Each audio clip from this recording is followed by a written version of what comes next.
And more South Africans are finding themselves having to dig deeper into their pockets to afford food. The average food basket costing close to 6,000 rand. The rising cost of basic goods as well is just highlighting the ongoing affordability crisis for many households. And we generally talk about this with the Pietermaritzburg Economic Justice and Dignity Group, and we'll do so again. Mervyn Abrams joins us now. We've managed to get Mervyn Abrams from the Pietermaritzburg Economic Justice and Dignity Group back.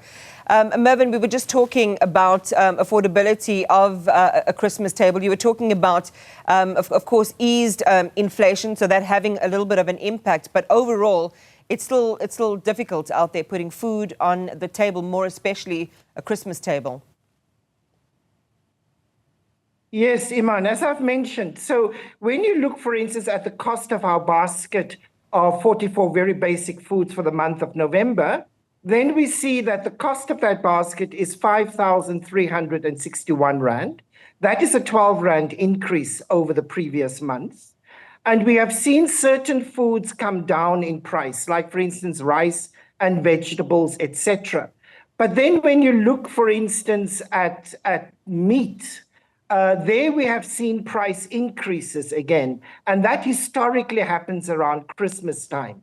So households are caught in a situation where the cost of food, even though inflation is cooling, is still much too high in relation to the levels of income that are coming into households.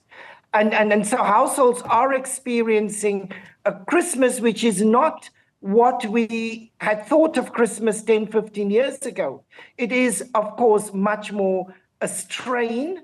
And in many households in townships, we will find that the meal they eat on Christmas Day is no different than the meal they would eat at any time of the year. And that in itself is extremely sad and also has social implications for the country. And that's what I was going to ask you next about whether there's any change over a season like this for people whose realities aren't changing. Certainly there's, the deeper they dig into their pockets, they're not going to find anything new other than what they usually find anyway. Just talk to us. I mean, we have spoken about the increasing of VAT-exempt food items, for example, as ways of relief for people who are struggling to afford even the basics. What other opportunities for relief are there for the demographic you're talking about, Mervyn? So really you have mentioned VAT exemption. If VAT was exempted off our basket of food in the month of November, that would have saved households about 326 Rand. It would have allowed them to buy another 30 kgs of maize meal, for instance, or take the money from the maize meal and spend on other goods. So that's one area. The really critical area that we need to look at, of course, is the levels of income. I mean, South Africans are net buyers of food. We access our food through the supermarket. And in order to do that, we need income, we need money in our pocket. And so the biggest contributor to food security in the country would be actually job creation. A third area would be, for instance, if we set the child support grant, for instance, and at the level of the food poverty line, and we ensure that through our social welfare system that we are able to get people to buy sufficient food, that too would be a big contribution towards food security, because food security is actually at the basis also of social security. So when we see high food insecurity, we see social instability, and that is worrisome for us as we go into 2025. Just to close out, Mervyn, and also to appreciate your availability to our network whenever we've asked for a conversation. Thank you very much as we sort of move to the end of the year.